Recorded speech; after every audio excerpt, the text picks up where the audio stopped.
Will the committee supply please come to order? This section of the committee supply will now consider the estimates of the Department of Agriculture. Does the Honourable Minister have an opening statement? Yes. The Honourable Minister of Agriculture. As Manitoba's Agriculture Minister, I'm of course pleased to discuss our department's 2023 budget and our progress towards sustainable growth in agriculture and agro-processing. Manitobans, like all Canadians, have dealt with major challenges in the past 3 years, from the pandemic to the invasion of Ukraine, supply chain issues, inflation, and increasing interest rates. The 2023 budget continues investments that create opportunities and foster the sustainable growth of Manitoba producers and agri-producers through innovative, reliable supports and services. Launched in 2019, the Manitoba Protein Advantage strategy is positioning us as North America's preferred supplier of sustainably produced protein. Manitoba was the first North American jurisdiction to develop a comprehensive protein strategy to advance sustainable animal and plant protein production with the benefits of increased investment and job creation. We're pleased to see strong progress in the strategy, including $823 million in new plant and animal protein investments by the private sector, which is about 55% of our goal. We've seen over 900 new jobs created, which is about 59% of our goal. Manitoba has committed to $1.5 million over 6 years to create the Strategic Research Chair in Sustainable Protein at the University of Manitoba. This role will accelerate innovation to support the protein strategy. Budget 2023 continues to invest in innovation and product commercialization through capital expenditures of $2.5 million for equipment renewal and enhancements at the department's Food Development Centre. This will further support the Manitoba food industry and protein advantage strategy. The upgraded equipment will enhance protein extraction capability, expanded starting material options, and improve efficiencies. It will also increase the range of functional testing, allowing clients to better understand the resulting protein ingredients and explore possible uses for byproducts. Additionally, the upgrades will enable a demonstration of self-stable formulation for beverage and liquid food applications, providing broader market testing opportunities and easier client co-manufacturing. Collaborating with Food Development Centre has helped companies explore potential uses for co-products, evaluate revenue opportunities, increase product value, and reduce their environmental impact. Budget 2023 continues progress on the largest tax reduction in the history of our province, with the school tax rebate for farm properties increasing from 37.5% to 50%. This historic increase will result in $54.8 million more in the pockets of hard-working farmers in 2023. From 21 to 23, inclusive, $123 million will be returned to Manitoba farmers. This year's school tax rebate, combined with the farmland school tax rebate of $24 million, will see savings to farm owners increase to almost $79 million for 2023. On April 1st, 2023, the Sustainable Agriculture Partnership, or SCAP, was launched. The provincial federal cost sharing agreement continues at nearly 20-year joint commitment to agriculture growth. The province of Manitoba, along with the federal government, are investing $221 million in our province's agriculture industry over the next 5 years, 2023 to 2028, with this province contributing 40%. This is 25% increase of funding from the previous 5-year CAP agreement. Planned SCAP programming for Manitoba will support sustainable development into the agri-food industry now and into the future. Extensive consultations has taken place with stakeholders to ensure that the programs we develop under SCAP meet the needs of producers across the province. These programs will serve to advance several of Manitoba's strategies and priorities. These include the Protein Advantage Strategy, the Water Strategy, the Skills, Talent, and Knowledge Strategy, the Climate and Green Plan, red tape reduction, and Indigenous reconciliation.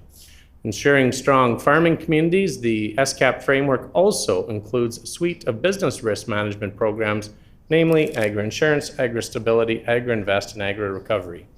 These programs are critical to ensuring producers have reliable and responsive supports ensuring Manitoba producers remain competitive in the wake of uncertainty.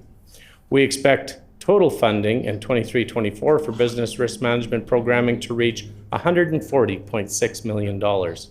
Enhancements to the agri-stability program include increasing the compensation rate from 70% to 80%, providing greater support for the deepest losses during bad years, improving the program's simplicity, timeliness, predictability, and equity. In Budget 2023, Manitoba is making the largest ever contribution to agri-insurance premiums, estimated to be $103.1 million. Manitoba's contribution represents approximately 24% of the total projected premiums of $432.4 million on an estimated 9.4 million acres. Agri-insurance protects producers against crop production shortfalls and quality losses caused by natural perils. This historic contribution to agri-insurance premiums will provide Manitoba farmers with the confidence to invest in their crops. For 2023, coverage levels for excess moisture insurance, which provides protection against the inability to seed due to wet conditions, have also increased to $75, $100, and $125 per acre. The contract price option will now be available for the majority of crops, where previously the CPO was only available for canola and field peas. The Manitoba Agriculture Service Corporation, or MASC, continues to adapt to industry changes and client expectations.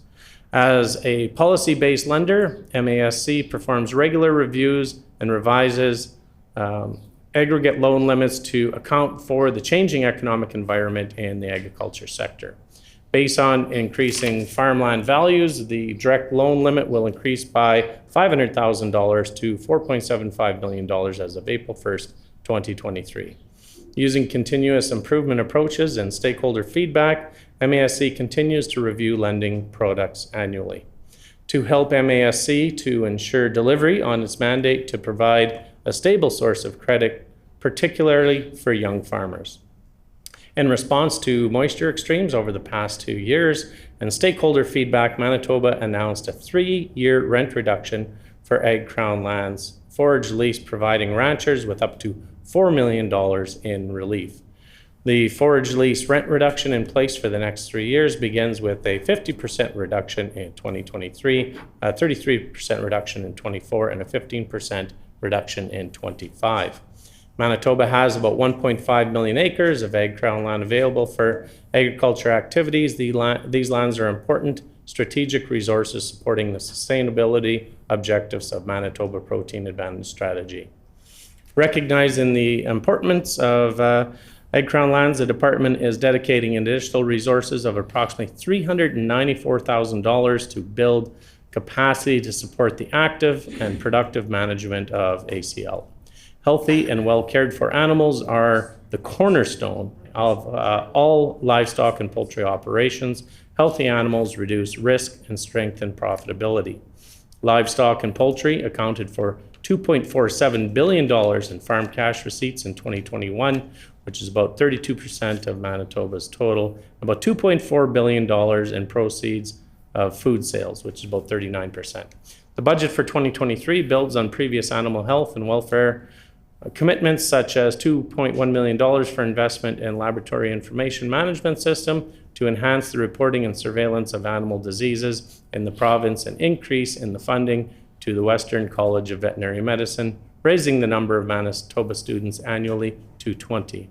Our department leads the way in animal disease surveillance, lowering the risk of disease, managing animal disease, and enforcing animal welfare for commercial and companion animals.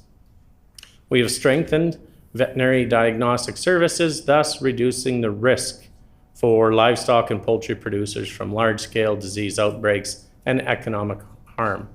We've done this by investing $396,000 to support the operations of a new laboratory information management system, and by adding 2 additional medical technologists to the VDS laboratory, which will allow for sustained higher volumes of animal disease testing and timely results, along with committing capital of $500,000 towards a renewal of diagnostic lab equipment. These investments in animal health will continue the department's progress in responding to key recommendations in the 2021 Auditor General Report on animal disease preparedness. The department's budget for 2023 is an increase of 21% from the prior year, or almost $40 million. This demonstrates continued commitment to producers. The Honourable Minister's time is up. We thank the Minister for those comments. Does the critic for the official opposition have an opening statement? Yes, Mr. Chair, I do. The Honourable Member for the Boroughs. Thank you, Mr. Chair. If you ate today, thank a farmer. That's what we always say. And I would start with appreciating the stewards of land, our farmers, producers, for putting food on our table 3 times a day. And still, we have so many challenges to feed the world because we are growing in numbers, and we need better sustainable practices, better research, better staffing, and better policies to feed the world. I want to take an opportunity here to thank all the ag researchers, all the ag staff, departmental staff. I have been working in Manitoba agriculture for so many years before coming to this building. And I know how hard they work to help our producers produce food in a sustainable manner. But still, our farmers are dealing with so many diverse issues on daily basis, and they need continuous support to keep producing that food for us while taking care of the environment. As we all know that cost of production is going up. It's very hard for our producers to balance their expenses and their standard of living. Maintaining standard of living is not easy for them in this situation.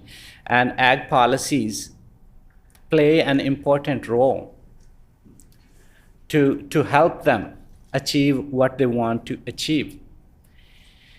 Agriculture production is always a gamble when we take a look at the weather and climate patterns, challenges after challenges, labor issues, even frontline extension services. We need quality extension services to help our producers. And as we have seen in Manitoba, there have been staffing issues in the Department of Agriculture, especially, and also in general in ag industry. We would need more and better workforce in coming years, and we need to work together. So this time in estimates gives us this opportunity to talk about such issues and the possibilities of working together to make what we want to make happen in the service of farmers and to serve the population we are intended to serve. Diversity and inclusion is another issue that I want to touch base because we need the departments that reflect the diversity in our population. Same way, I've been talking to Crown land leaseholders for so many years. I have been talking to beekeepers. I've been talking to so many livestock producers, and they have shared their concerns, and they want to hear about the plans of the minister to address those issues. So I appreciate this opportunity to work together and talk in detail, because we often don't get this much time in our regular settings.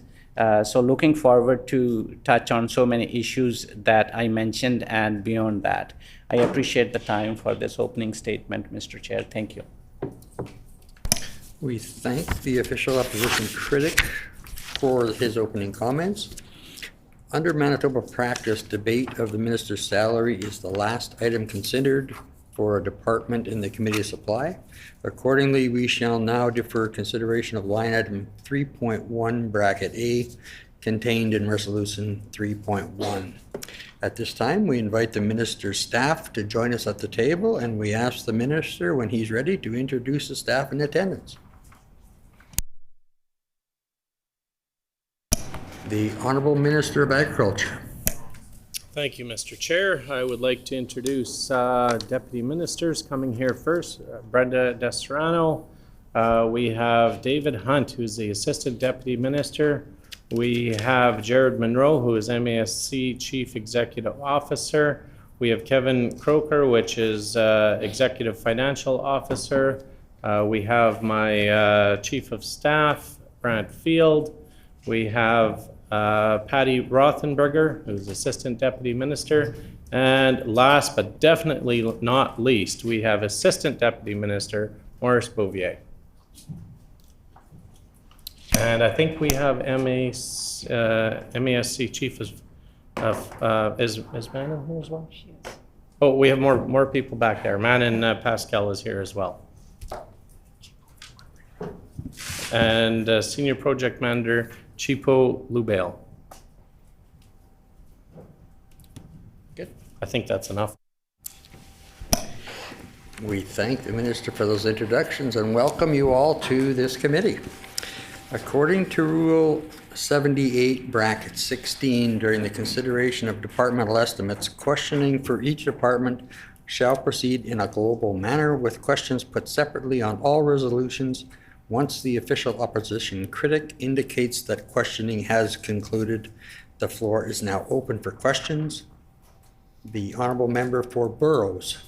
Thank you, Mr. Chair, and I want to say thank you to the departmental staff and wonderful team of agriculture to join us today, and I welcome you all. My first question would be to the minister. Can the minister undertake to give a list of all technical appointments in his department, including names and titles?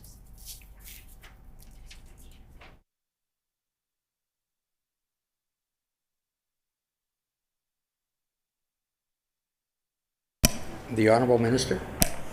Yeah, just before we get into the fulsome list here, I just want to reflect a little bit on the critic's opening comments. And although he did thank the staff for their hard work, which I do every day, and I will say it again here today, thank you guys for everything you do for agriculture. Ministers come and go, but you guys are the cornerstone of agriculture.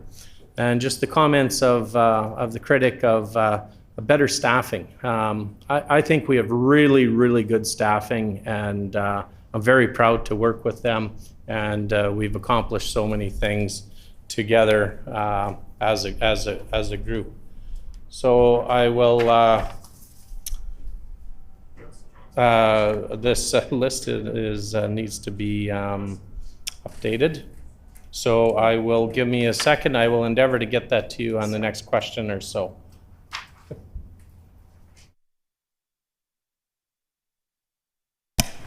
The honorable member for Burrows. Thank you, Mr. Chair. In response to Minister's comments about my comments about staffing, it was about staffing, not staff. So I didn't say better staff, I said better staffing. I wanted to say we need better staffing percentage.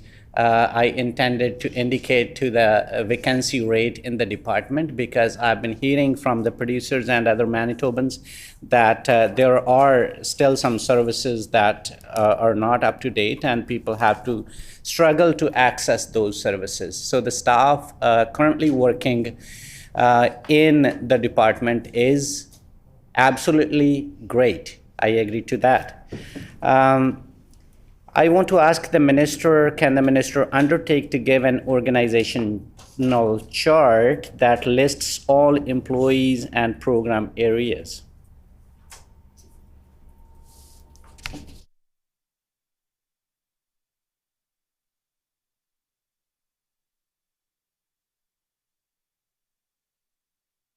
The honorable minister. Yeah, so I'll give you the list of technical officers and OIC appointments. So I'll go through right here. I introduced already Special Assistant to the Minister, Brant Field. Jack Zinger is Executive Assistant to the Minister, which he's here in the room as well. Madison Dodds is a community liaison in the Brandon area or Westman. And the OIC appointments, so those are technical officers. The OIC appointments is Jack Zinger, Executive Assistant to the Minister, and Brenda Deserano, who's the Deputy Minister, and Brant Field, who is the Special Assistant to the Minister.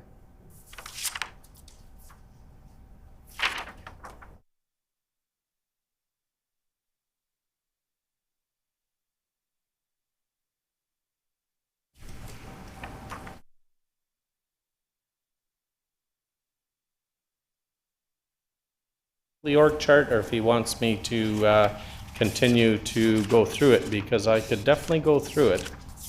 I guess I could start. If you'd like to table. So there's, yeah, I'll just ask the member if he wants me to table it or go through it, because it's pretty extensive. The honorable member for Burrows. Yeah, thank you, Mr. Chair. Just wanted to confirm that the document that you tabled includes the lists of all employees and program areas.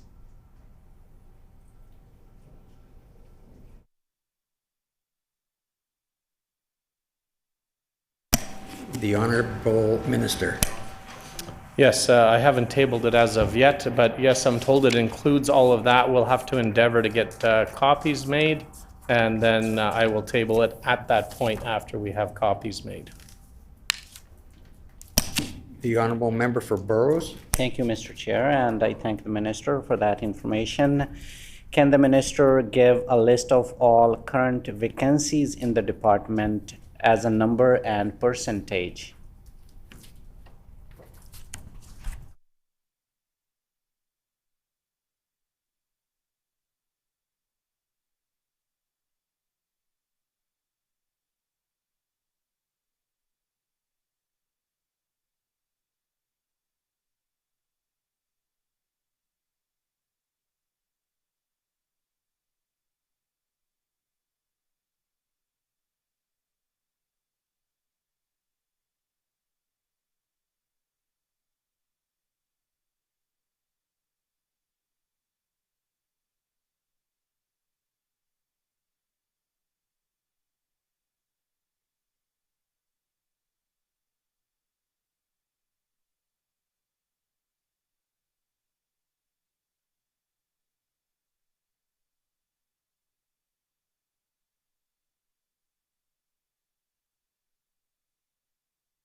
The Honorable Minister. Okay, so I'll just be clear here. This is on the date ending March 31st, 2023. So corporate services and innovation, there's multiple listings under that. Item 3.1A, there is 0%. 3.1B is 2, which is 18.18%. Oh, you want the total number of positions and vacancies and percentage. Okay, so let me start over. So corporate services and innovation, total positions, total FTEs is 141.5. Number of vacant positions is 29.1. Vacancy percentage is 20.57. Under that, there's subcategories, so I'll break it down for you. So 3.1A is 1 FTE, 0 vacant positions, so therefore 0%. 031B is 11 positions, 2 vacant, so 18.18%. 3.1C is 32 positions, 7 vacant positions for 21.88%. 3.1D, total 25 FTEs with 3.6 vacant, or a vacancy of 14.4%. 3.1E is 40.5 FTEs, 7.5 vacant positions for a vacancy of 18.52%. 3.1F is 32 positions, 9 vacant positions, 28.13%. So under industry advancement, a total of 141 FTEs. Number of vacant positions is 14.8. And so that leaves 10.5% vacancy rate. So line item 3.3A is 25 FTEs with 3.4 vacant positions, therefore 13.6%. 3.3B, 24 total FTEs, 6 vacant positions for a total of 25%. 3.3C is 31 FTEs, 2 vacancies for 6.45%. 3.3D, 61 FTEs, 3.4 vacant positions, and 5.57% vacancy percent. So now in agriculture, production, and resilience, 102 FTEs total with 19.8%, 19.8 positions vacant for a 19.41% vacancy rate. 3.4A was 38 positions, 9.2 vacant positions, total of 24.21%. Line 3.4B is 64 positions, 10.6 vacant positions, therefore 16.56%. So this is a total overall of 384.5 FTEs with 63.7 vacant positions for a 16.57% vacancy rate.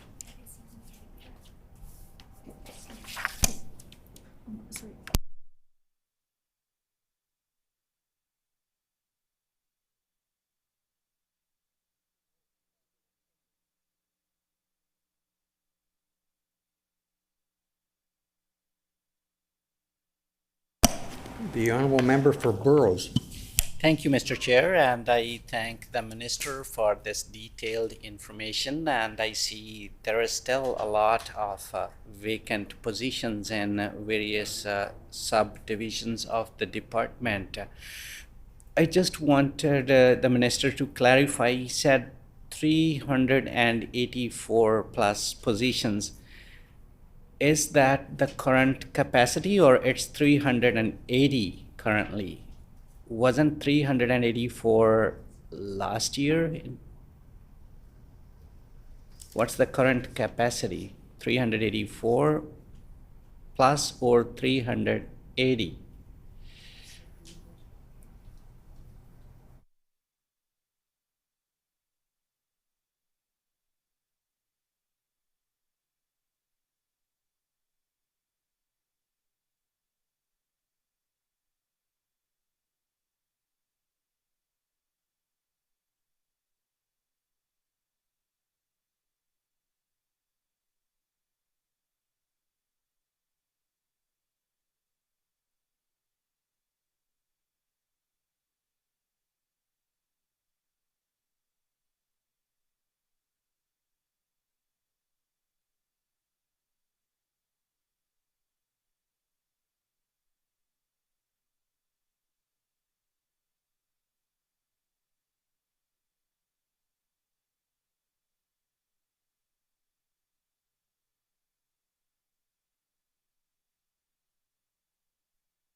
The honorable minister. Yeah, if the member was listening at the very beginning, I said this was accurate of March 31st, 2023. So there was 384 and a half positions in last fiscal year. So this fiscal year, as of April 1st, which we don't have the vacancy rates for that yet, but the member is accurate that it's 380. Those 4.5 positions as part of the reorg when agriculture split away from mining and all of that, and that went over to NRND at the time. If you recall, they used to be together. So those were the last of the positions to move from agriculture over to NRND. And that was the 4.5 discrepancy that the member is asking about. The honorable member for Burrows. So, as the Minister said, a few divisions or offices moved away from the department. Was there any inclusion after the reorganization of the department? The honorable minister. Inclusion of what? The honorable member for Burrows. Thank you, Mr. Chair. As the Minister said that the department was reorganized and some of the parts of the department are not currently under the department because it went under other ministry, I would say. Was there any parts that the department has taken over from other departments? That's my question.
The Honorable Minister?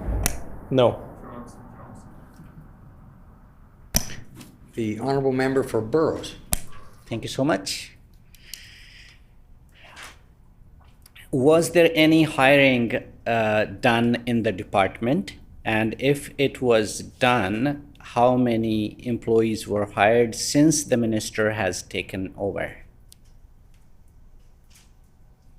The Honorable Minister? Yeah, we're hiring all the time. I'm forever signing to hire new people onto the department. So the answer is yes, we're hiring all the time. We do also have staff that are retiring. As you well know, I want to thank our previous deputy minister for her she was in her 44th year for serving with the Manitoba government, and a wealth of knowledge, left with her. And I just want to say that we have a new deputy minister that is amazing as well. And but to answer the member's question, yes, we're hiring perpetually all the time. The Honorable Member for Burrows? Thank you, Mr. Chair. Can the minister share the number of employees hired since he took over the department?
The Honorable Minister? Okay, so the total this is for 22-23 inclusive. So the total adverts that we put out were 54, and we hired 81. So the member might ask, we advertised 54 and hired 81. Well, it's because sometimes there's vacancies, numerous vacancies in the same position category.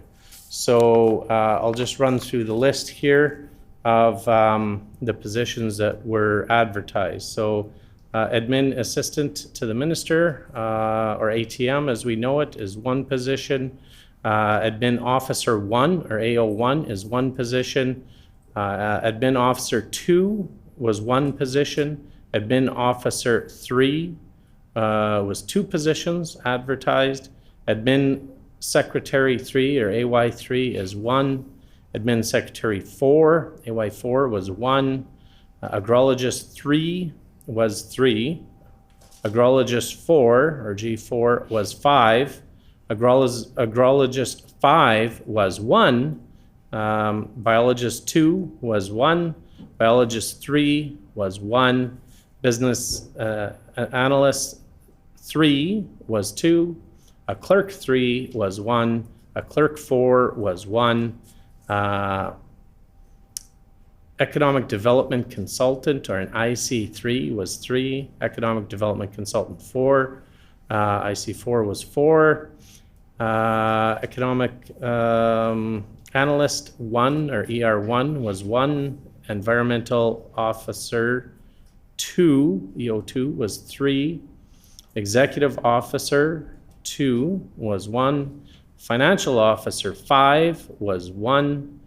Geologist 3 was 1. Lab technologist 3 was 1. Labor was 1. Medical technologist 2 was 1. Media specialist 2 was 1.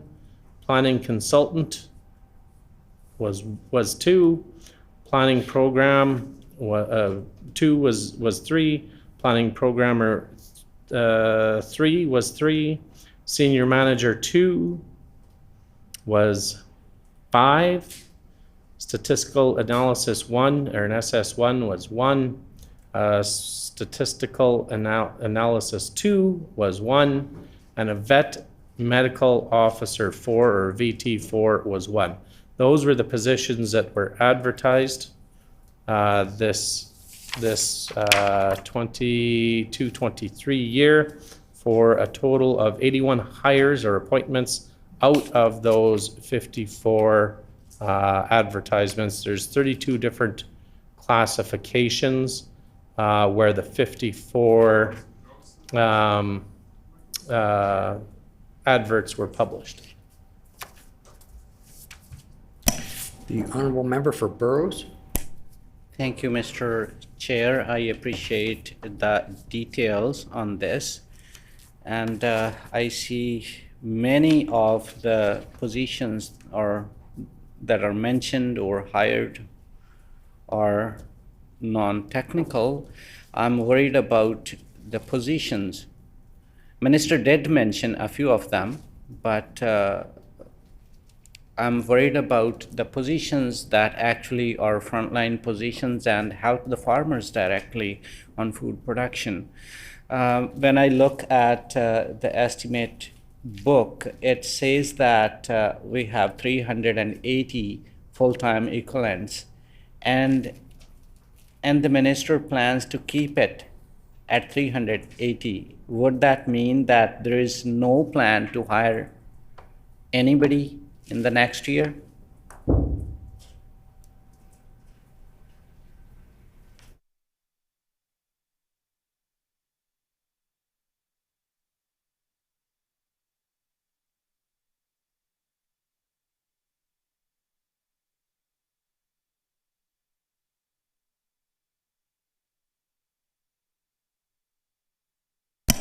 The honourable minister. Yeah, I'll just start a little bit by, in the critic's opening comments, he stated ag industry needs a better workforce. The department has an outstanding workforce, and they are part of the industry, and all positions are valuable in the Department of Agriculture. So our goal is to have 0 vacancies and fill all 380 positions, fill all the vacancies to have a full complement of 380 filled positions. As the member knows, there's retirement, there's people that move around, not just in this building, but from department to department. As you're well aware with our deputy minister here, she came over from Treasury Board and is doing an outstanding job here. And it's important that we allow people's careers to grow. So I'm never upset when somebody leaves agriculture to better their career and do better things for their choice, their time in life. And it's that's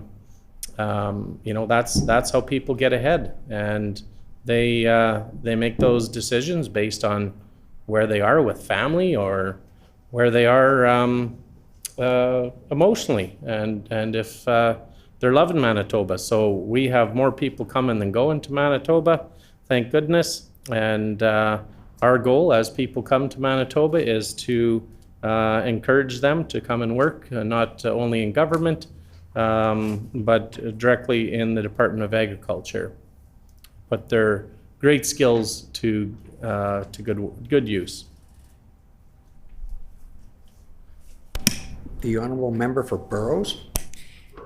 Thank you, Mr. Chair, and I appreciate the minister on expanding that.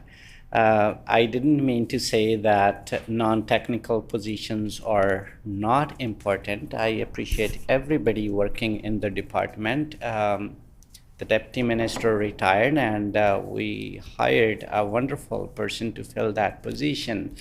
But I've seen that so many frontline workers, those actually the ones that talk to farmers, scout their fields, work on their SCAP, CAP, and going forward 3 applications, go out to the fields, take soil samples, and talk to the producers in person whenever they need them. So when they retire, the farming community and the industry expects the leadership to fill on those positions as well.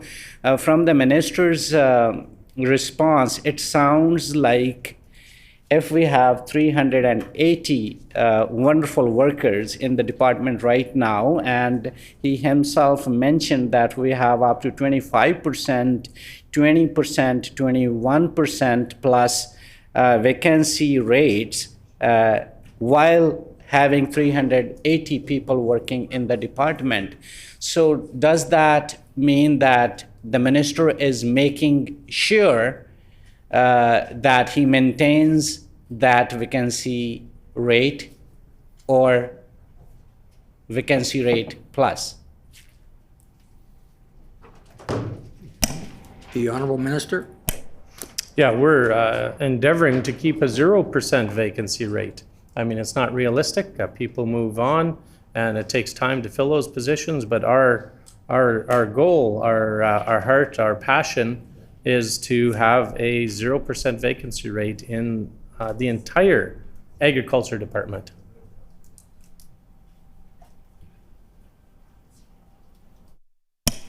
The honourable member for Burrows. Thank you, Mr. Chair. I've been talking to so many producers and rural Manitobans, and they are really, really upset about the office closures that did impact their day-to-day lives and the services they need to grow food for all of us. Because I have been part of this department, and I have seen and provided those services to the people, our producers who need those services. They're really upset about having no office, either no office in their town, or having an office and having great workers inside the office, but the minister does not allow people to access those services. They can look at each other. For example, in Beausejour, farmers can go to the building and look at the wonderful employees through the glass and maybe frown at them or smile at them, but they're not allowed to get in and access the services that they want to access. So can the minister reflect on how this office closures and cuts to the department helped improve services in ag extension?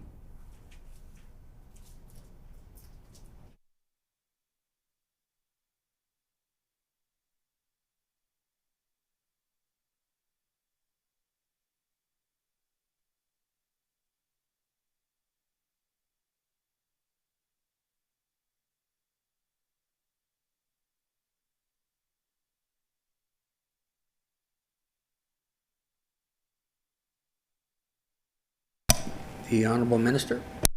Yeah, we obviously have outstanding service delivery model objectives, including but not limited to provide quality, consistent, and convenient service using the communication method that the client would prefer, modernizing service delivery to match how clients prefer to do business, improve efficiency as human, physical, and financial resources, and improve collaboration between the department and MASC at an organizational and staff level. I think we all realize the producers that I visit with, a good majority of them are have not been into the office in decades. They do stuff online, and that seems to be the way our world is going. As we are seeing right now, we have online participation, if we choose, right here with our staff. I would just wonder, when the member is speaking to these producers, if he's reminding them that that the NDP has committed to taking $54.8 million in property tax rebates to farmers out of their pockets. I'm wondering if he's talking to them about that and how they feel. I think producers, the ones that I've spoken with, would ask the member to stand up against his leader and state that this isn't the right thing to do. $54.8 million is no chicken feed when you're a farmer, pardon the pun, of chicken feed. But Budget 21 committed to a 10-year phase out of our school taxes and the introduction of the school tax rebate, which provides 25% rebate to residential and farm properties and 10% rebate to commercial properties. That year, $27.4 million was given back to farm owners in school tax rebates. The rebate increased from 25 to 37.5% for residential and farm properties in Budget 2022, providing an additional $40.6 million to farm owners. Budget 2023 increases the rebate again for residential and farm properties from 37.5% to 50%. This will result in Manitoba farm owners receiving rebates of $54.8 million in 2023. The members opposite, they all stood up, voted against it. That was the critics' time that he could stand up with the producers that are watching here today. The member could have stood up and voted in favor of that tax rebate for the producers of Manitoba. So in this year's budget, $54.8 million, just this year's budget. Now you combine that with the regular farm school tax rebate of $24 million, means that farm owners will see the value of their savings increase to almost $79 million in 2023. I really hope the member reflects upon his decision to vote against that for you, for the producer, and that he reconsider that next time we complete this business. The Honourable Member for Burrows. Thank you, Mr. Chair, and I appreciate the detailed response from the minister, trying to divert from the topic that I want to bring him to. But anyways, talking about standing with the producers, I have, and I will always stand with the producers. In the past, it's documented that I stood with the producers. I visited them when they called me, even in the constituency of the minister and the constituency of MLA Lakeside. Both of these MLAs were missing in attendance when I was standing with 100 plus producers, listening to them about how drought has impacted their lives. And unfortunately, at the occasion, I didn't even see a regret message sent from either of these wonderful elected officials. So that saddens me, and that tells me that that what the minister expects from other elected representatives, he doesn't follow those rules himself. And a few of his colleagues as well don't follow those rules and never stand with the farmers. When I talk to the farmers, I listen to them what they want to tell me. I don't tell them what they should tell me. So when we talk about modernization and the minister talks about his leadership in modernizing extension services, let me tell to those listening today that scouting in soybean fields cannot be done online. Yes, general information applications can be done online, but for that we need a good infrastructure. We need high-speed internet that this government fails to provide to rural Manitobans, and they just dream of having a world where any producer can just sit in front of their computer or laptop or their cell phone and access all the great extension services. That does not happen automatically. We need a vehicle for the technology to transfer from these offices and these libraries and institutions to the farmers' fields. Unfortunately, we don't have that vehicle, and this minister is doing nothing to improve that. In the meantime, they expect that we just made the changes and everything would be all right. Talk about MASC. MASC is in a situation that they are transitioning from an old system to a new system. And the minister is simply dreaming that the new system is already there. It's not. I've talked to so many people. People have retired early because they get stressed and suffocated due to the policies of this government.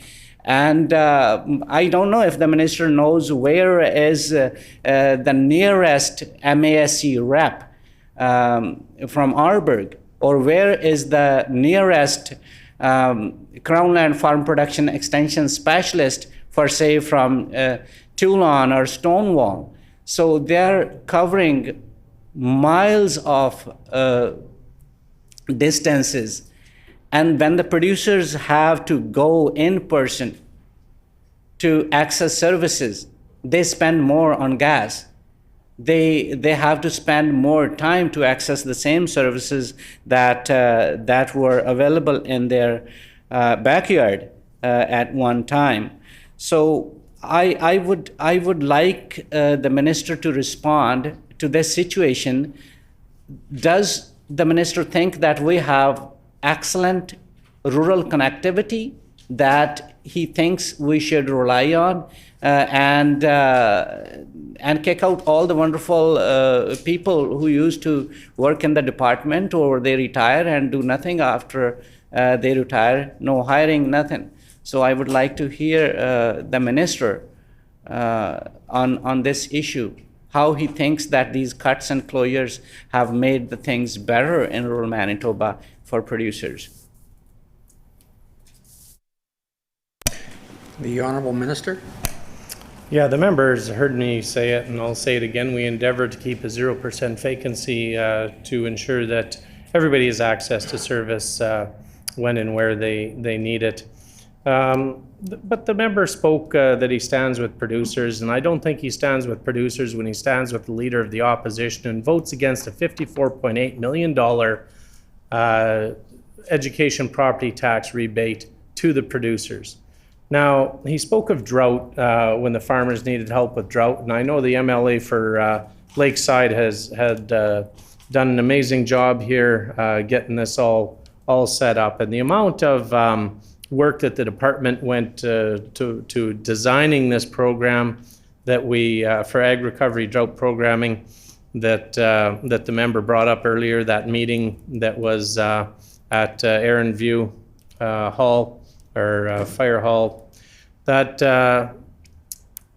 the former minister had taken that to heart. He was busy in working hard with the hardworking department to ensure that there was a program that was developed to help those producers. And they, for lack of better words, they nailed it. Outstanding, outstanding, outstanding. We have been, as Manitobans, we've been the envy of other producers across Canada. $155 million commitment towards producers. And I've received personal letters from producers that stated without this, they wouldn't be farming anymore. So this member knows that $155 million commitment from Manitoba and the federal government as well, from both of our departments, from the Department of Agriculture, from the previous minister, from myself, from the hardworking department, is standing with producers.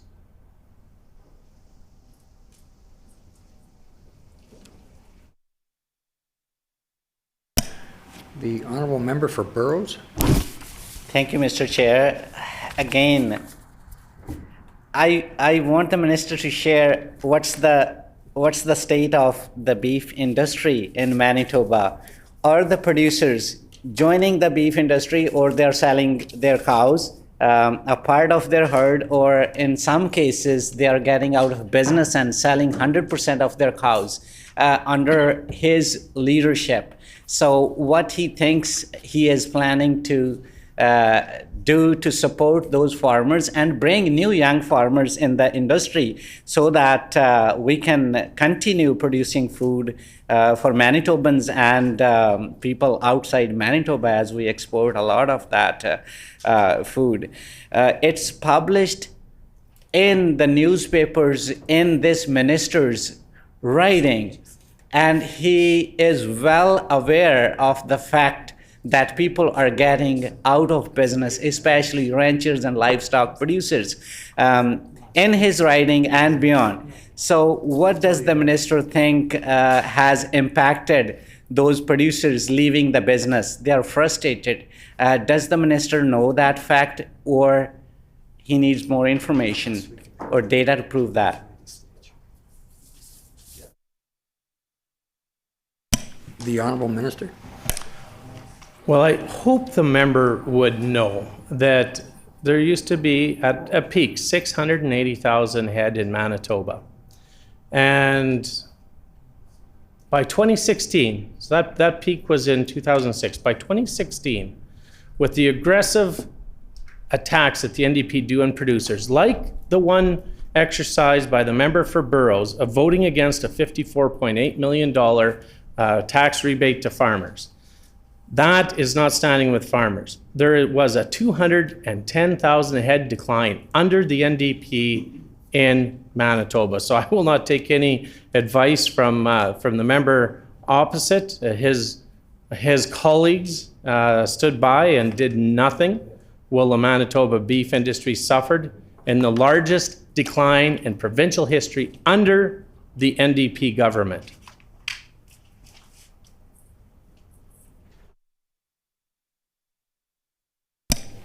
The honourable member for Burrows.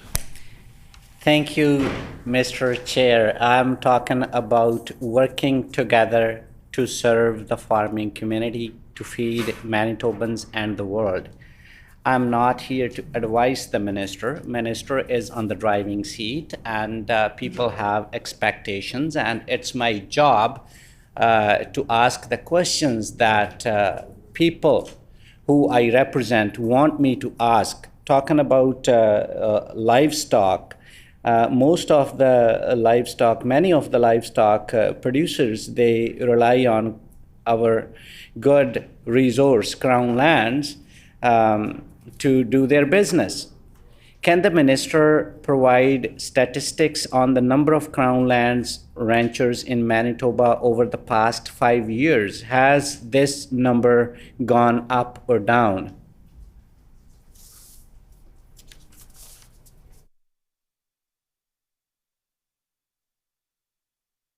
The Honorable Minister? Yeah, I think the member is well aware that our average farm size is growing. And you see it grow. I've seen my neighbor's farm, my relative's farm, grow to a very large size. And then when the time comes, the three boys take that farm over, and then it goes back down into smaller pieces again.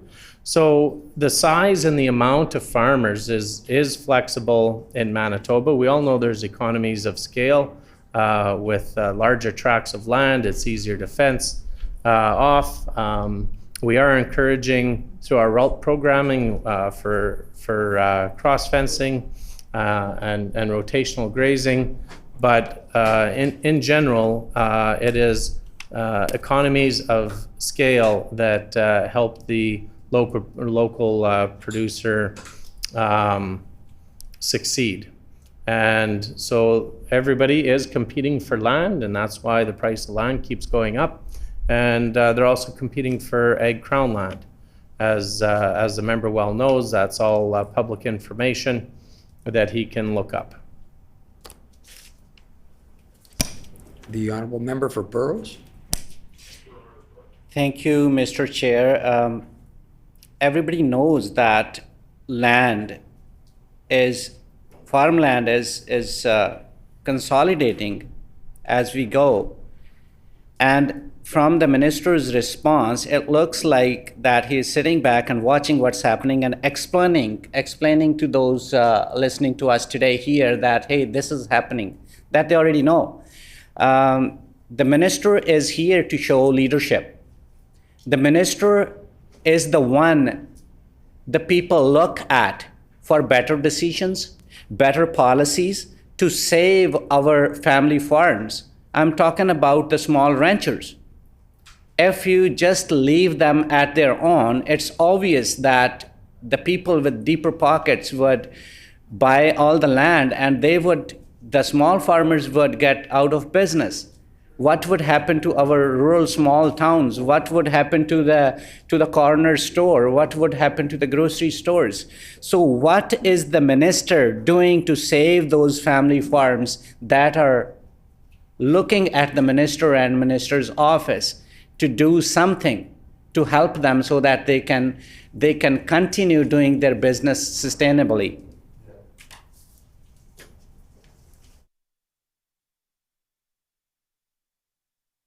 The Honorable Minister?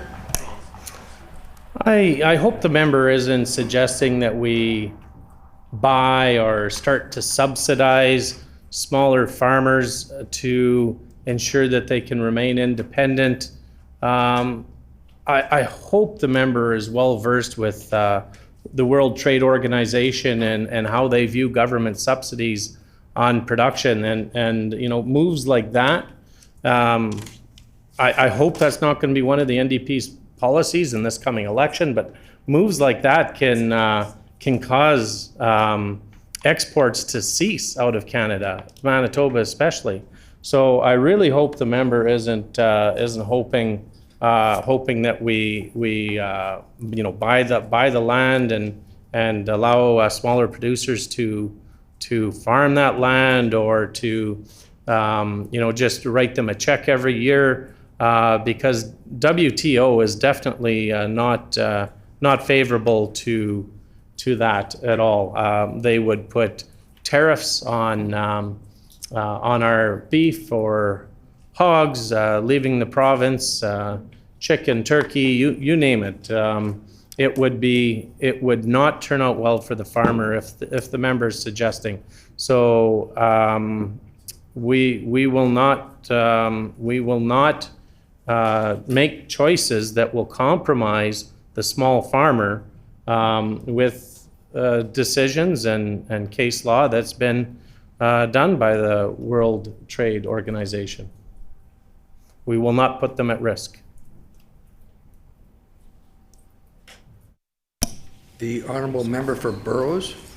Thank you, Mr. Chair. From the minister's comments, it seems like the minister wants to see these small farms get out of business because he's just sitting and watching what's happening. We need diversity in businesses, diversity in every industry. A combination of large farmers and small farmers is the beautiful thing to have. But Minister, as he commented, seems like he doesn't want to see our small farmers sustain or grow there. They are important to our economy. It's not all about exports. Exports is important for sure because we bring in revenue by sending our grains and our beef outside of Canada and outside of Manitoba. But small farmers do need help, and there are many ways we can help them. The minister is in the leadership role, and the first thing, which is the easiest thing to do, is to listen to those producers. And when I go back to them and talk to them, this is their first complaint. Being accessible and listening to them and sitting together with them and working on the possible solutions is the right thing to do. Not just saying that that's the trend because that's what's happening all around the world, so let it go, let what's happening to them happen and continue to happen. Because small businesses, small farms are the backbone of our industry. They have to sustain, and it's our duty because we have been privileged, we have been blessed to be here to make policies and think how we can help them. But to me, the minister sounds like he's not ready or willing to support our small farmers and livestock ranchers. At least we can give them the services offered by the department. So I would like to touch on our departmental capacity because it needs a good team and a team of optimum size to serve our Crown Land lease holders. They have so many questions. They have so many issues that need to be addressed. Can the minister share how many Crown Land farm extension specialists are working in the department right now? And what was the number in 2019? And what was the number in 2016? The honourable minister. Yeah, the member may suggest that we're not a listening government. There is nothing that is further from the truth. Listening government isn't just the elected officials. It's the great people that we have in the room here and the great people that they manage and the outstanding job that they do. And that is huge for collecting of information. And quite frankly, all farmers are important, large and small. The agriculture and agro-processing sector directly contributed to 7.2% of the provincial GDP and 5.2% of provincial jobs, or 35,405 direct jobs. Farm cash receipts have risen strongly in recent years, with 2022 continuing the trend. And at 14.9% increase to $9.73 billion. It was firing in all cylinders kind of year with the crops, and 6.7 billion and 5.27 billion in 2021 of livestock, 3.03 billion up from 2.78 in 2021, and program payments also rose to 634 million from 418 million in 2021 for crop and livestock. Strong prices and good sale volumes drove the increase. Now, the member was talking about putting a moratorium on buying and selling farmland and keeping everything the way it is. I can guarantee you this government, while we're in power, will not put a moratorium on buying and selling farmland. That's a ridiculous idea. I really hope the member walks back that statement, because that's communism, for lack of a better word. Although the NDP did put a moratorium on hog barns, and we heard from Manitoba Pork here last night that they produce 8 million hogs in the province of Manitoba, and 85% of those roughly are exported. That is money that's coming into the province from other sources, whether it's other provinces, but predominantly United States and Japan. So that's money coming into our province that we reversed that moratorium that the NDP put on hog barns, and look what that has done for the provincial and agriculture economy. So for the member to stand there, I wouldn't doubt it, I guess, but I would really hope that they're not talking about a moratorium on buying and selling farmland to keep everybody the size that they are, and you know, not allow maybe kids to divide the farm into three. If somebody has 3 children that want to, you know, as somebody moves on, their kids may want to take it over. Maybe only 2 want to take it over. But a moratorium on buying and selling land is just ridiculous, and our government will not support that. The honourable member for Burrows. Thank you, Mr. Chair. Minister talks about reversing decisions. Would the minister consider reversing his government's decision about the Crown lands? Does the minister think that these Crown land changes that the PC government did just before 2019 provincial elections and disclosed after the provincial elections was a great idea? What is the minister listening from those Crown land leaseholders, and what's his take on those changes that were not well received, according to my conversations with leaseholders? Does the minister think that that was a great idea to change those regulations, and what's his plan going forward? The Honourable Minister of Agriculture. Stay tuned. The Honourable Member for Burrows. Thank you, Mr. Chair. That tells me that whenever anybody asked this PC government before September 10th, 2019, about the Crown lands, this would be the answer: stay tuned. And the minister still is sticking to the same answer. That means there would be surprises. I don't see any positive future actions that this minister plans in favor of the leaseholders, because the leaseholders have been reaching out, trying to reach out to minister's office. They are reaching out to me. They're talking to me. I'm talking to them, taking their phone calls, visiting them, and they are very, very upset about these changes. And anytime I have raised this issue in the chamber, whenever I asked this minister about his take on these changes and is he planning to reverse these changes, to the Crown Land lease system, he would start talking about Clover the cow, 4-H clubs, or something else, vet shortage.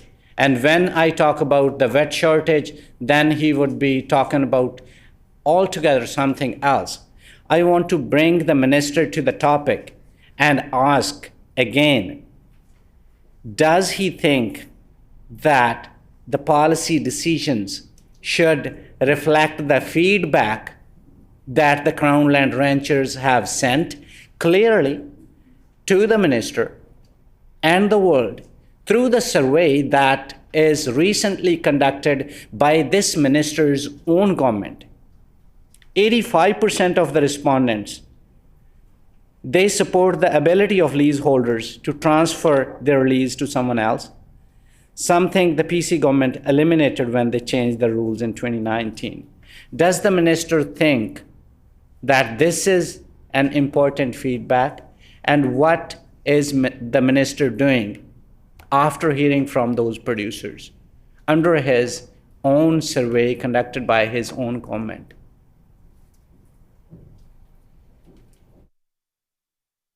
The Honorable Minister. Well, I'm hoping the member would recognize that all feedback is important. But under the NDP and their regressive attacks and the hog moratorium that they've done in the past, quite frankly, I hope that they never get to manage agriculture in this province again. That was under his so-called team's watch. But the member also brought up 4-H, and that is a great topic. It is outstanding what that group does, and the education that they do, and the morals and everything that they teach kids.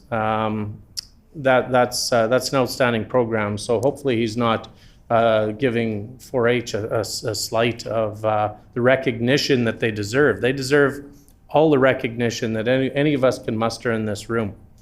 And I know he spoke of vet shortages in his comment here a second ago, and I just want to say, thank my colleagues in advanced education and all the work that we've done together to increase the vet seats in the Western College of Veterinary Medicine in our neighboring province, to increase them from 15 seats to 20. That's outstanding. And I really hope the member realizes that there's an incentive or an attraction for rural members, including simple things that the NDP never did, I might add.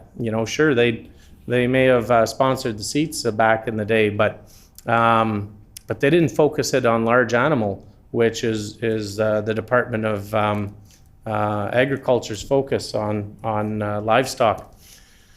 And those seats was something as simple as having 1,000 hours on a farm as part of the criteria is very important. And so I just want to say thank you to both departments, Advanced Education and the Department of Agriculture, for working so hard to make this a reality. You can't just wave a magic wand and find 5 seats in Canada, never mind Manitoba, because there aren't any. You can't just wave a magic wand and have these seats appear. So that took a lot of hard work, dedication, talking with the college and the dean, and I just want to say thank you to the department for their great work.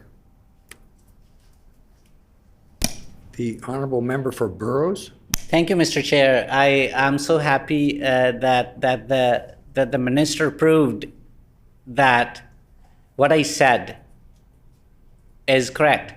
Whenever I ask this minister a question about Crown lands and Crown land lease regulations, the minister starts talking about 4-H clubs or vet shortage. That's exactly what the minister did in his response a minute back. I can assure the minister that I would give him an opportunity to talk about our wonderful people at Manitoba 4-H Council. I know they are doing great work. And I would give this minister an opportunity to talk about vet shortage. I've been talking to dairy farmers, talking to livestock producers, pet owners in Manitoba. Everyone has a concern about vet shortage. We would come to that point. But let's talk about Crown lands first. My question to the minister is, how much revenue these Crown land changes brought about by the PC government has brought to the government?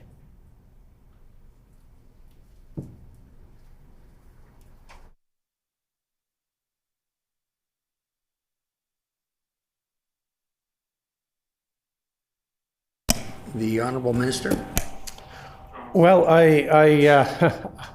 apologize if the member rambles so much. He is the one in his question that mentioned 4-H. He was the one that mentioned vet shortages, specifically in his question. So if he's rambling from topic to topic, I really only have so much time to get to all of these answers. But yes, I'm glad he supports 4-H, and I see he's wearing a green tie today, which we all know is 4-H's colors. But a lot of those producers or 4-H kids grow up to be producers, and they work. Predominantly, a lot of them work on the farm, and this is, believe it or not, they're kind of their pastime, their enjoyment time, to go out and practice in 4-H. It's not specifically just farm kids, so don't get me wrong there. There's a whole mix of kids. But as those kids grow up, it's important that if they choose to go into being a producer or go into farming, that they have access. So the member's suggestion that we put a moratorium on all farmland sales is a little ridiculous, because how are these kids coming out of 4-H going to get into that system and purchase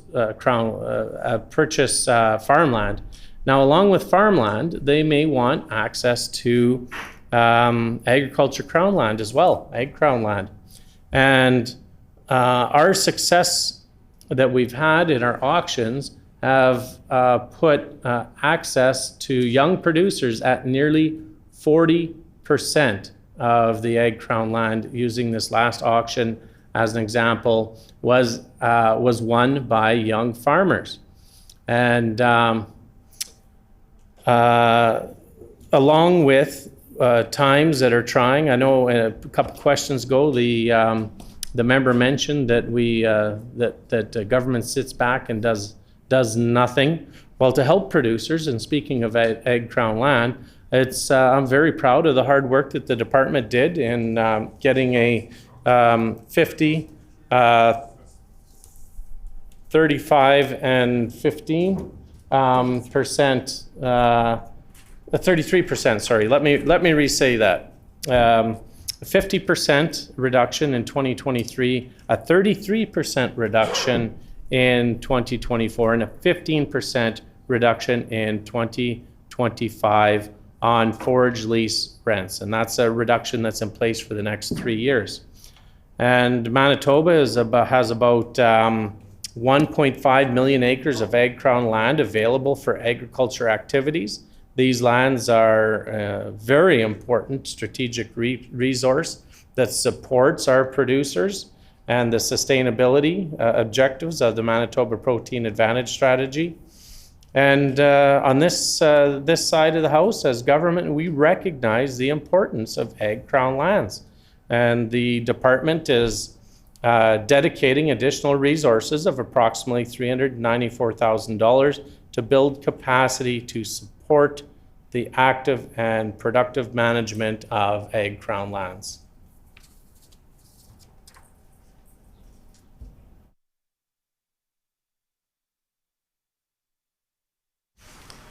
The Honourable Member for Burrows. Thank you, Mr. Chair. The minister just mentioned about reduction, 50%, 33%, and 15% reduction in lease rates. So that means that minister agrees that raising of lease rates on our Crown land ranchers was wrong. That's why now the minister has considered helping those producers. Does the minister think that the Crown land changes decision taken in 2019 before the provincial election and disclosed after the provincial election was a wrong decision?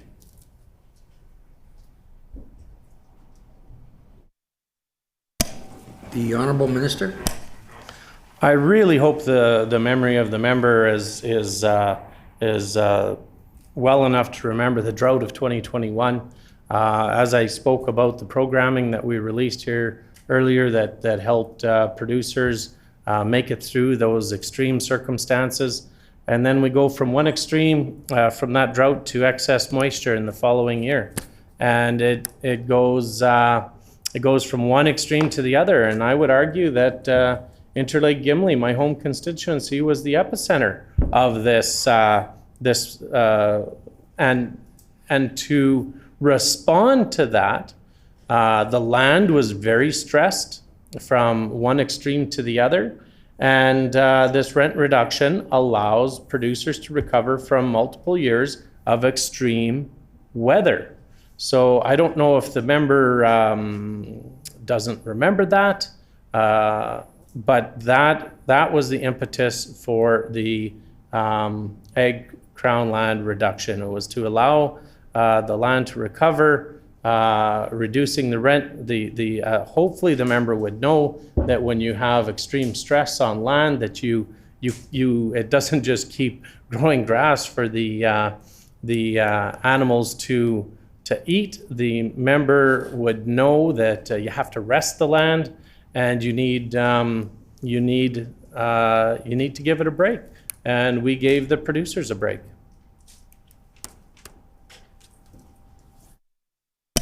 The Honorable Member for Burrows. Thank you, Mr. Chair. Can the minister confirm that these changes are not permanent and minister is going back to the increased lease rates that his government imposed on the Crown land ranchers? The Honorable Minister. It was, I clearly stated that this program reduces the rate by 50%, followed by 33%, and then followed by 15%. So that's what the current program is.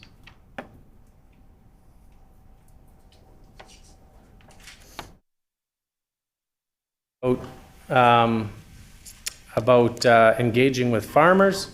We set up a producer-led advisory group to help with the 2021 drought. And it was producer-led. Not everything has to be led by government. Although they do a great job, sometimes the ideas come from the front lines, or sometimes the outstanding ideas. So, we listen, we support producers, and we support what they come up with from their advisory group, and we listen to them.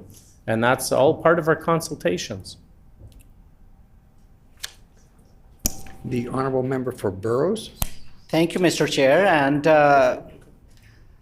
I just want to share with the minister that I did visit his own constituency, and I went to a farmer, I cannot disclose the name, in Ashern.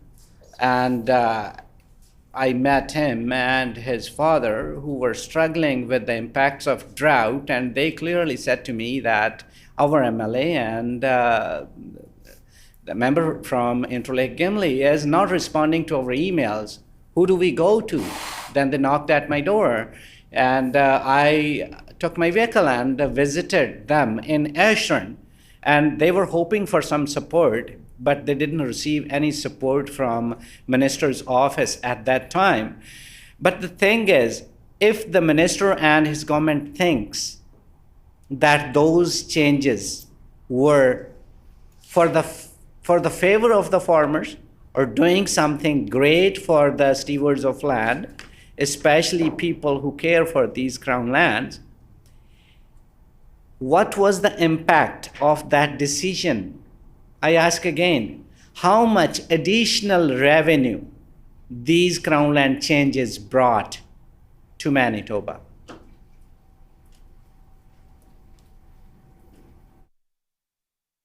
The Honorable Minister. So the the member is starting to get a little lonely with the truth there. He's taking snapshots of time. The member is well aware. We have came up with the most comprehensive drought program in Manitoba history. And it takes time to put a program like that together. The other provinces that reacted, knee-jerk reaction and just said, okay, that's it. We're going to give everybody in the province $100 per head, $100 per head. So whether a producer needed it or not, he got the $100 per head. But the producer that needed $250 per head didn't get it. They only got 100. In Manitoba, we focused on the producers that needed the help. So the member is taking a snapshot in time and extrapolating from it.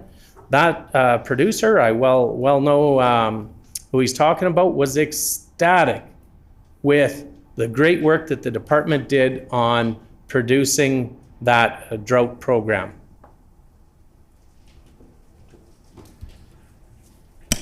Before I recognize the Honorable Member for Burrows, I will just remind the Minister and other members of the committee that the terms "lonely with the truth" is coming awfully close to accusation of lying.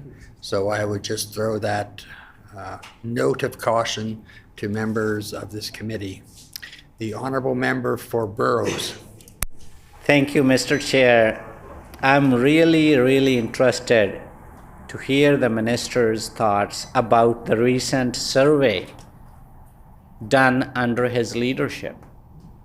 85% of the respondents support the ability for leaseholders to transfer their lease to someone else, something the PC government eliminated when they changed the rules in 2019.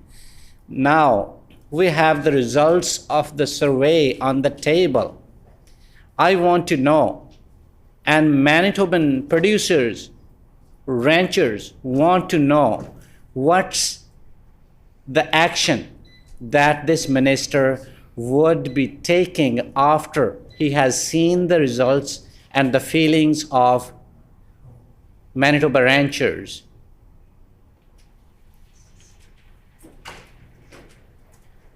The Honorable Minister. Thank you, Mr. Chair. Well, I am very proud of this government for putting together the Engage MB website. Under the previous NDP government, they didn't listen to anybody. They didn't have Engage MB. They had nothing, nowhere for somebody to go and put their opinion forward.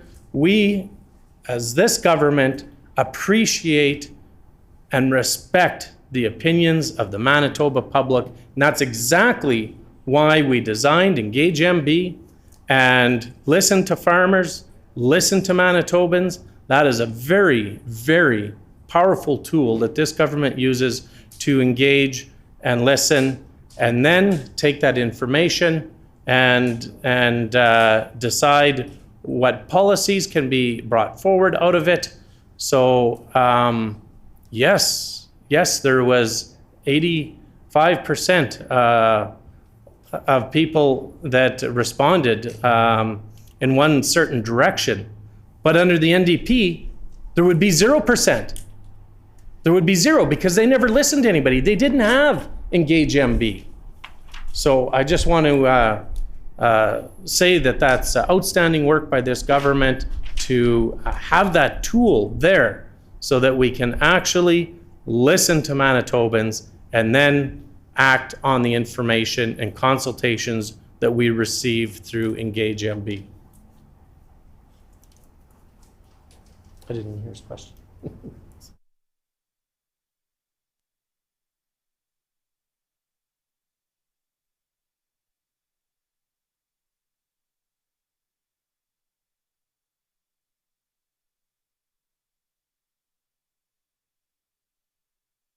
The honorable member for Burrows. Okay. Thank you, Mr. Chair. And what the results of this survey are saying is exactly what the ranchers were saying before this survey was launched. Because they knew that these changes are wrong, unit transfers should be allowed. There are so many producers in Manitoba who planned their retirement according to the rules available at the time of making decisions. That was decades back. And now the minister took away this option of unit transfer. So it feels like somebody has worked for a department for 39 years and all of a sudden government says there's no pension. How does that sound? Those ranchers are suffering. And now the minister cannot run away from the fact because it's in black and white. What the producers were saying and suggesting years ago, that is right. That's on his table now. 85% of the producers are demanding unit transfers. Does the minister plan to reverse those changes and help these producers who are feeding us all?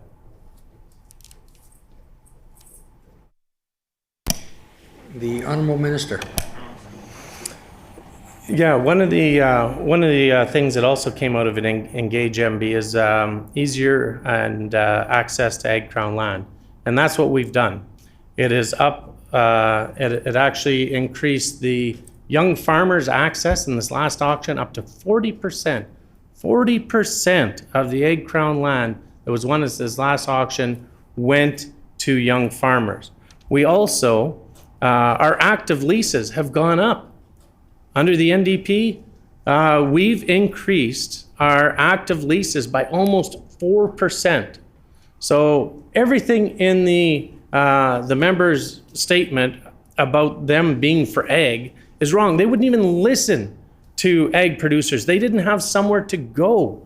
We designed Engage MB, and so now producers have somewhere to actually voice their concerns. And yes, we're a listening government. Everything that we do through Engage MB is taken in, it's looking at, it's actioned upon.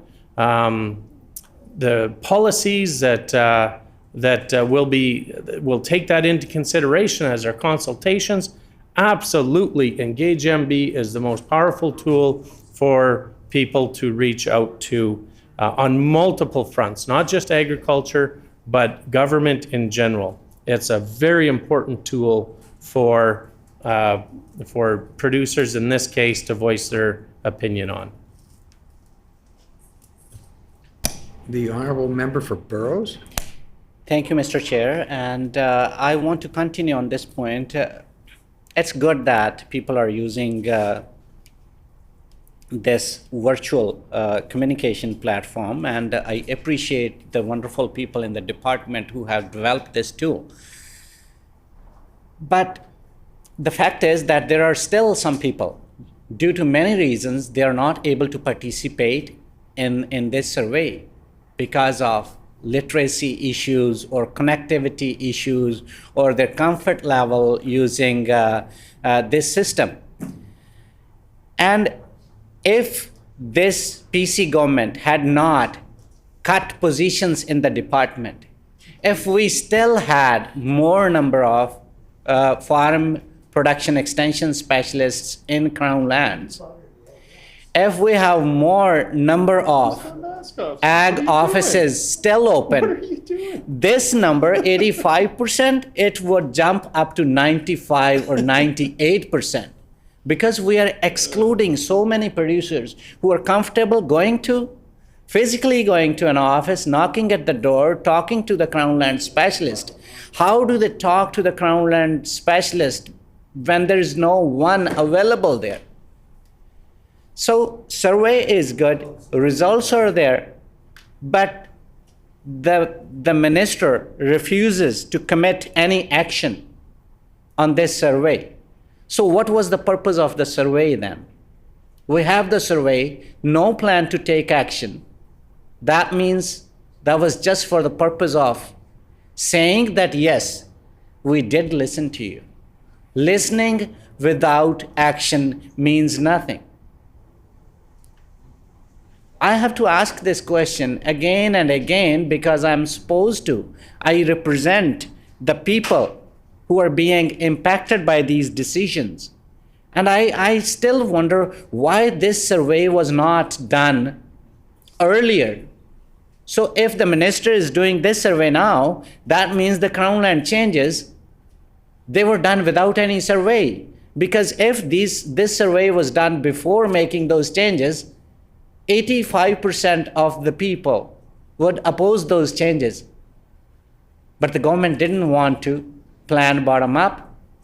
The government didn't want to listen to the voices that matter. They simply went ahead and made the changes.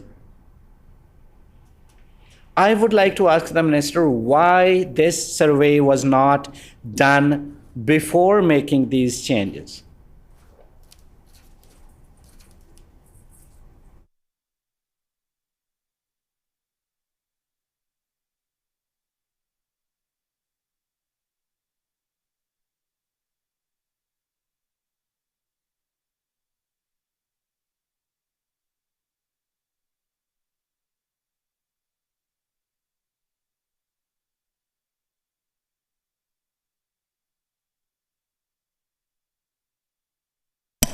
The Honourable Minister.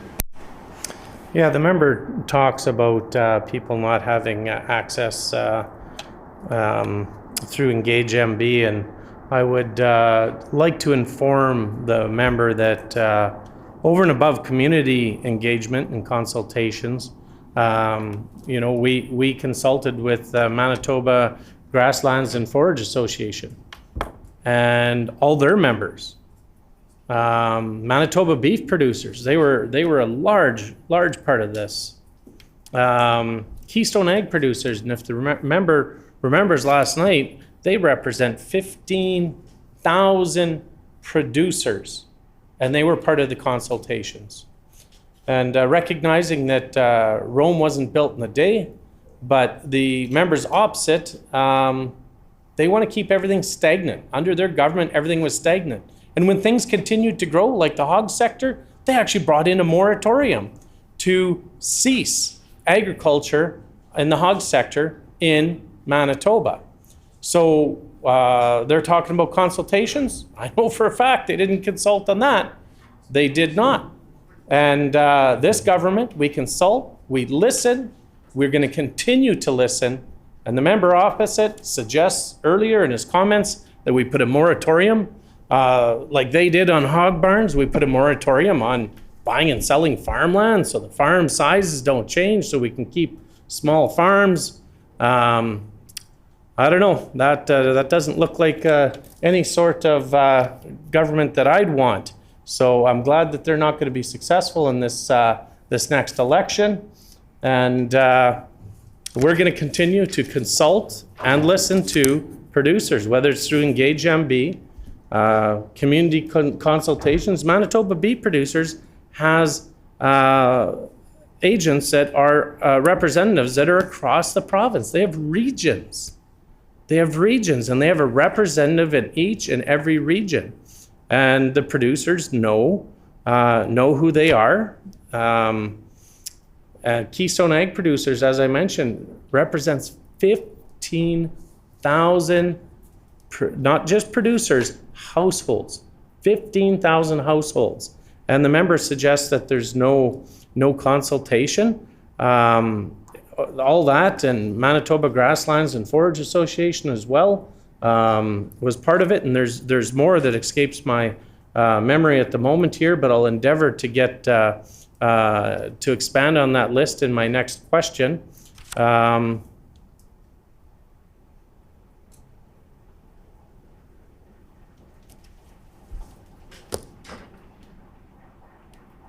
The Honourable Member for Burrows. Thank you, Mr. Chair. We're talking about Crown lands. And the minister mentioned so many organizations that I respect so much, and I know their leadership personally. I communicate with them. They're doing great work for Manitoba ag industry. But did the minister just miss or did not consult Manitoba Crown Lands Leaseholders Association? Because that's an organization that represent the people who are being impacted by these decisions.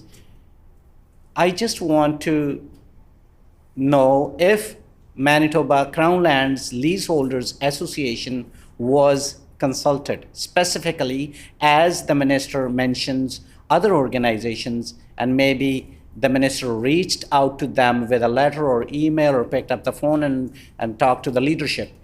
Did the minister's consultation process involve Manitoba Crown Lands Leaseholders Association specifically?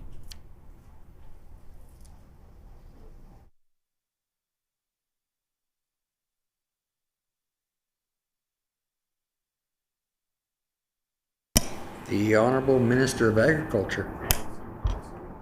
Yes. We had a meeting, we had a direct meeting, myself, excuse me, and multiple other MLAs, the department, right here in this building in room 230, that is kind of kitty corner. It's across the hall over there. I can take the member and show him the room if he would like. Beautiful room, I might add. There's actually a movie filmed in there, if the member wants to check that out. But the answer to his question is yes. The Honorable Member for Burrows. Thank you, Mr. Chair. I was not successful getting any commitment from the minister that he would take any action on this 85% respondents that want him to bring back unit transfers. He won't commit. So how long I should keep asking the same question again and again and again? So let me change a bit here and ask the minister, can the minister share what percentage of successful bidders of Crown lands were young Manitobans again? The Honorable Minister. Okay, maybe I'll go a little slower this time because I mentioned it multiple times.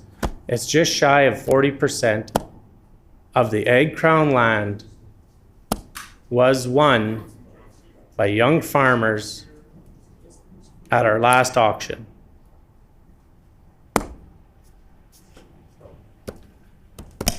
The Honorable Member for Burrows. Thank you, Mr. Chair. Is the minister shy of sharing the percentage of acres allotted to young Manitobans?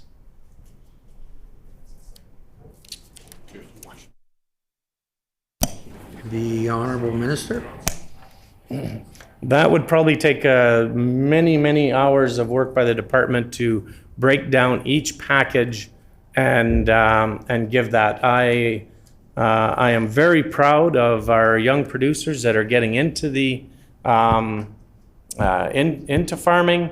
As I mentioned earlier in my comments, you know, I have some cousins that are getting older, and their three sons are on the farm with them. But I'm sure when the day comes that my older cousin retires, that farm's going to split up into three, and then at that point, they might be looking at access for Ag Crown land. So I'm very, very proud to say that this system in the last auction was just shy of 40% of Crown land was won by young farmers. The Honorable Member for Burrows. Thank you, Mr. Chair. That's obviously the number of farmers. That's what we're talking about here. But I'm really interested to know what percentage of the land, number of acres, were allotted to young farmers. In the meantime, maybe the minister is working on gathering that information. I would like to ask, what was the size of the largest parcel of land given away during the recent auctions done by the department?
The Honorable Minister?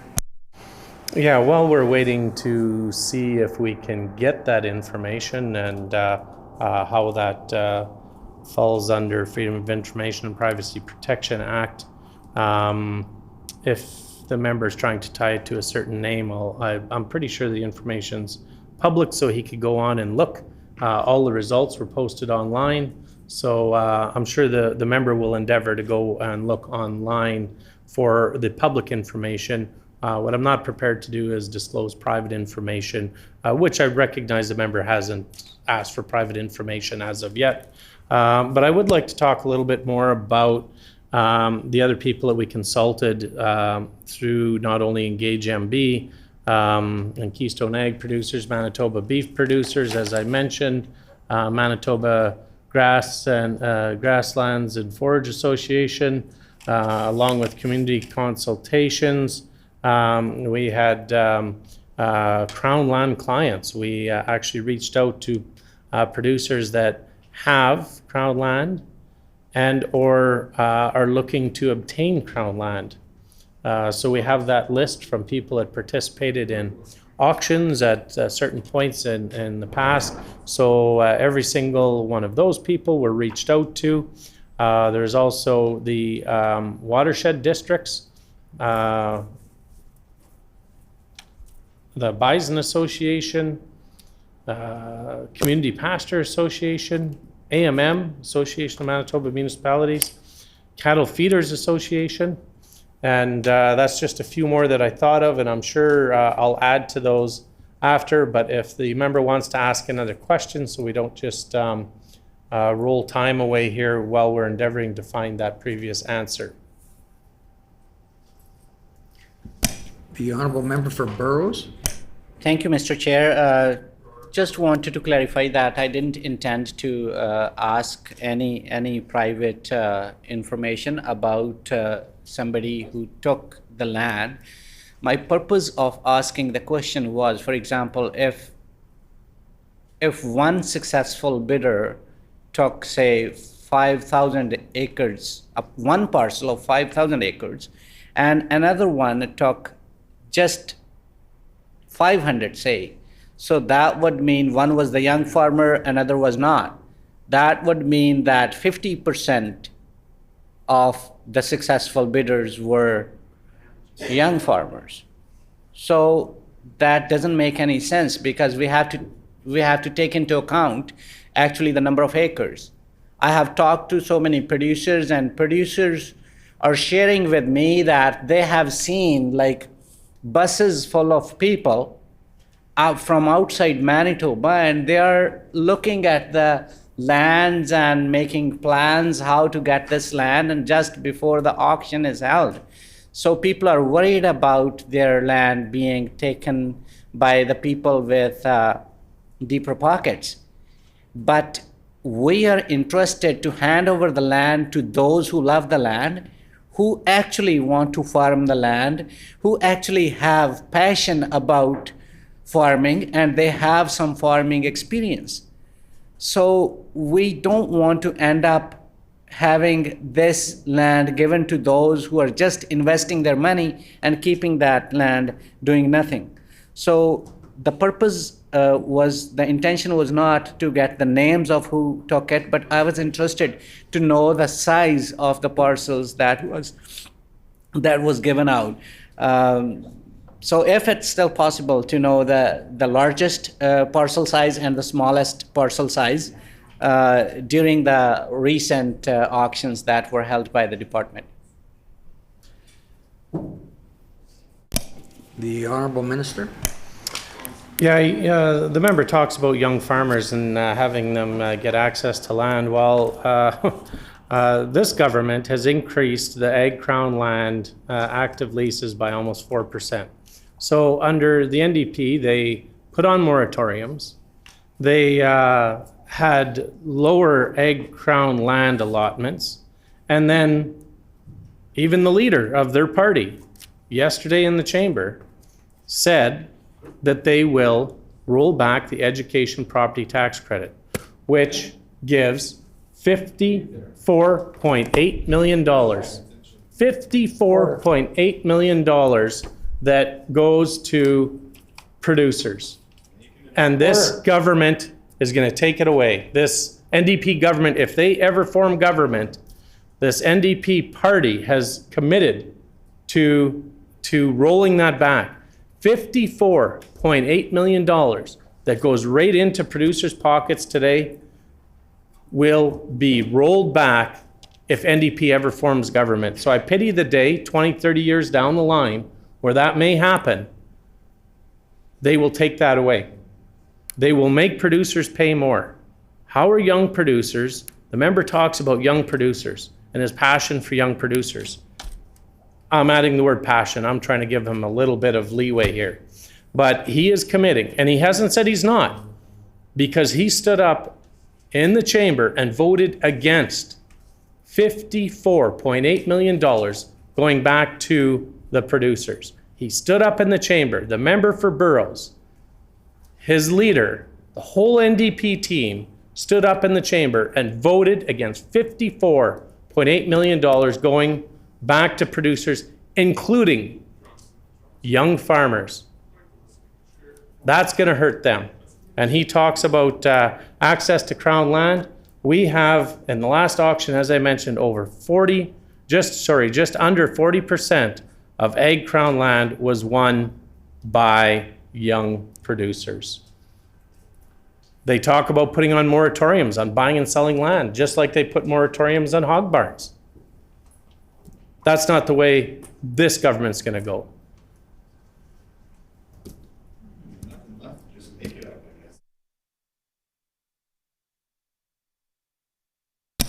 The Honorable Member for Burroughs. Thank you, Mr. Chair. So let's talk about standing up. I stood up for regular Manitobans. Yes, I did, in the chamber. I voted against. What I voted against is what I want to share now. I voted against tax benefits to billionaires that this government intends to. They are writing checks to billionaires. I stood against $1 million check to Cadillac Fairview. I stood against $80,000 check to Charles Koch. I stood against $327,000 check to Gales Weston. Yes, I did stand against these decisions, and I do have a point standing against, because we don't want our taxpayer dollars being sent to billionaires. And this premier... Order. I want to just remind the members of this committee, this is a committee of agriculture, a very important committee, and I expect there to be respect for people who have the floor and to limit the amount of heckling that's going on. And please have respect for the people that are asking and answering questions. The honorable member for Burrows. Thank you, Mr. Chair. I would continue that I stood against those decisions, which I think are wrong, because our schools need investment. Our healthcare, our infrastructure, our municipalities, they need help. But this government is making wrong choices to help those who never even asked for that help. And the Premier and the PC government is worried about these billionaire, these rich businesses getting out of business. A business which is making like over $400 million in 3 months. If they didn't get a check worth $327,000, they would go out of business. That does not make any sense. It's clear that this PC government, they stand with billionaires and we stand with regular Manitobans. Here, here. Let me make minister's life a bit easier here. Let's talk about 4-H clubs. And the minister said that he is going to gift me a green tie because he has got 2. I've only got 1, and I get a hard time matching with my turbans. So let's talk about 4-H clubs and green things. I know the minister loves Clover the cow, and I'm also told that the minister also named her baby Leaf, the calf. I also love 4-H clubs. I also love people who work in 4-H clubs, and I respect those families who choose to send their kids to 4-H clubs, because that's a great program to improve your communication skills, to improve your give an exposure to your kids regarding various things, especially in rural Manitoba, in art, in beef production, and so on, especially communications. I also sent my older one to the 4-H clubs, and I was so happy to see him, because I got to know about 4-H clubs when I was in university. And I'm still impressed by that program, and we want that program to grow. So I expect that when I ask this question about 4-H clubs, can the minister commit that he won't talk about wet shortage, or he won't talk about the Crown lands? Let us focus ourselves for a few minutes on 4-H clubs. Can the minister share that how many students or registrants are there in Manitoba 4-H programs currently in Manitoba?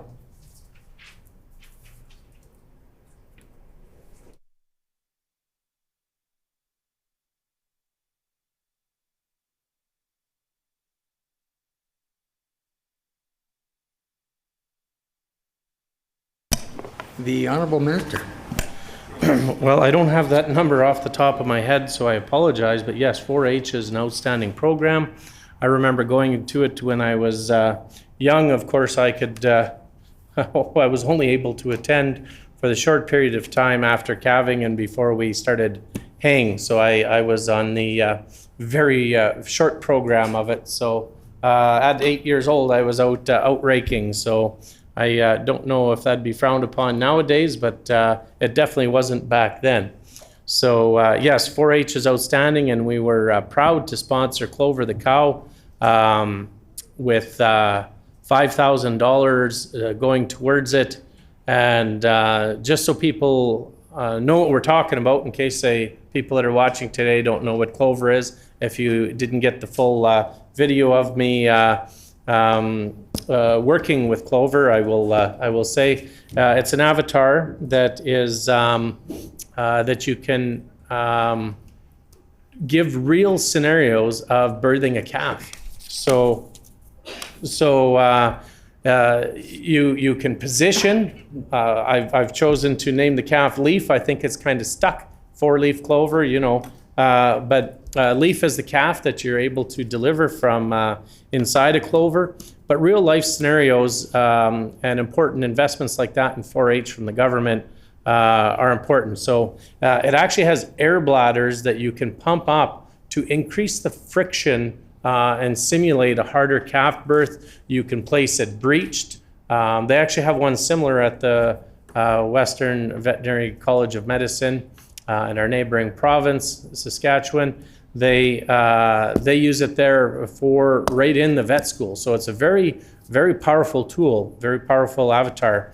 But you can inflate the bladders, you can place the calf breeched, you can turn its nose back, or you can have one leg behind and the head still facing forward, and all these different scenarios actually can train the kids how to deliver